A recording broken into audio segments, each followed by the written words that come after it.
മുഴുവൻ ഇപ്പോൾ ഒറ്റ ചോദ്യമുള്ള ആരാണ് മുഖ്യൻ? അതിപ്പോ ഇനി ഒരുപാട് താമസിച്ചു കഴിഞ്ഞാൽ എന്ത് സംഭവിക്കുന്നത് പറയാൻ പറ്റില്ല.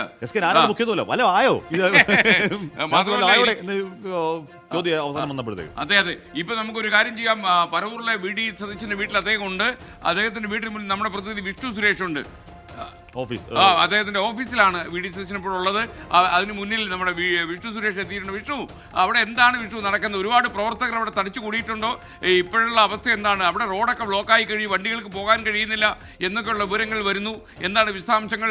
ജനങ്ങൾ രണ്ടിലൊന്ന് അറിഞ്ഞേ പോകൂ എന്നുള്ള രീതിയിൽ അവിടെ തടിച്ചു കൂടിയതാണോ? ഇവരിവിടുന്ന് പോകണമെങ്കിൽ ഇനി VD സതീശൻ 1-ാം നമ്പർ കാറിൽ ഈ വിട്ടുമുറ്റത്തേക്ക് വരണം. അതിനപ്പുറത്തേക്ക് ഒരു തർക്കവും ഇല്ല. കാരണം കുറെ ദിവസങ്ങളായി ഇവിടെ ഇങ്ങനെ ആളുകൾ വൈകിട്ട് ഇന്ന് പ്രഖ്യാപനം ഉണ്ടാകും, നാളെ ഉണ്ടാകും എന്നൊക്കെ പറഞ്ഞ് വലിയ തിരക്ക് അനുഭവപ്പെടുന്നു. ഇന്നെന്തായാലും അതിനൊരു തീരുമാനം ഉണ്ടാകും. VD സതീശൻ മുഖ്യമന്ത്രിയായി ഈ പറവൂരിലെ ഈ ഓഫീസിലേക്ക് എത്തും എന്നുള്ള പ്രതീക്ഷയിലാണ് അവരെല്ലാവരും ഉള്ളത്. ആ പ്രതീക്ഷ തന്നെ VD തൂക്കും. പ്രതീക്ഷ കൈവിടാതെയാണ് ഞങ്ങൾ ഇരിക്കണേ. ദിവസങ്ങൾ ഞങ്ങൾ ഉറങ്ങിയിട്ട് ദിവസങ്ങളായി ഞങ്ങളുടെ VD വരണം മുഖ്യമന്ത്രിയായി. VD വന്നില്ലെങ്കിൽ ഞങ്ങള് എന്താണ് പറയുന്നത് ഞങ്ങൾക്ക് പറയില്ല. VD വരുമല്ലേ?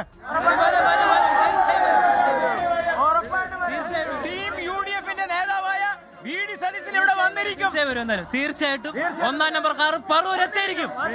അതാണ് ചേച്ചി, VD തന്നെ 1-ാം നമ്പർ കാർ പറവൂരെത്തിയിരിക്കും. ഞങ്ങളുടെ മുഖ്യമന്ത്രിയുടെ VD സതീശൻ സാറാണ്, ഒരു സംശയം വേണ്ട അതില്ല. VD സതീശൻ ഈ പറവൂരിലെ ഈ ഔദ്യോഗിക വസതിയിലേക്ക് അദ്ദേഹം 1-ാം നമ്പർ കാറിൽ എത്തുന്ന കാഴ്ച കാണാൻ വേണ്ടി ഇരിക്കുകയാണ്. കഴിഞ്ഞ 5 വർഷം അദ്ദേഹത്തിന്റെ ഓപ്പറേഷൻസ് മുഴുവൻ ഈ വീട്ടിലിരുന്നായിരുന്നു, ഈ ഓഫീസിലായിരുന്നു. പറവൂർ മണ്ഡലം അദ്ദേഹത്തിന് വലിയൊരു വിജയം നൽകിയിട്ടുണ്ട്. കഴിഞ്ഞ 2001 ആരംഭിച്ച വൈകാരിക ബന്ധം പറവൂരുമായി ഉണ്ട്.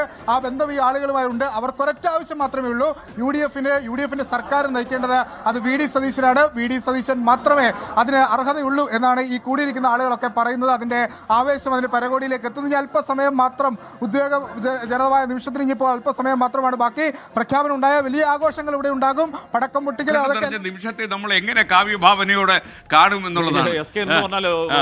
നേരത്തെ പോലെ അടുത്ത കാലത്ത് ഒരു മുഖ്യമന്ത്രി ആരെ എന്നറിയാൻ ഇത്രയധികം ആകാംക്ഷ ടെൻഷൻ അടിച്ച കാലം ഉണ്ടായിട്ടില്ല. വിജയ് വന്നപ്പോഴൊന്നും ഇത്രയും പ്രശ്നമില്ല. അത് സ്മൂത്തായി പോയി, അത് സ്മൂത്തായി പോയിരുന്നു എന്ന് പറഞ്ഞാൽ. പക്ഷേ VDക്കാണെങ്കിലും KCക്കാണെങ്കിലും ആസിക്കാണെങ്കിലും അവർ സീസൺഡ് പൊളിറ്റീഷ്യൻസ് ആണ്. അവർക്ക് ഇത് ഒരു പക്ഷേ ഇത്ര പടപടപ്പ് ഉണ്ടാവും എന്നറിയില്ല. സീസൺഡ് പൊളിറ്റീഷ്യൻസ് ആണല്ലോ, ഉണ്ട്. അപ്പൊ ആകെ പിരിവിരിപ്പ്, ഇതൊന്നുമില്ലാതെ നമുക്ക് തന്നെ പിരിവിരിപ്പ്, പ്രവർത്തകർക്ക് പിരിവിരിപ്പ്, ആകെ പ്രഷർ ഇങ്ങനെ അടിച്ചു കയറുകയാണ്.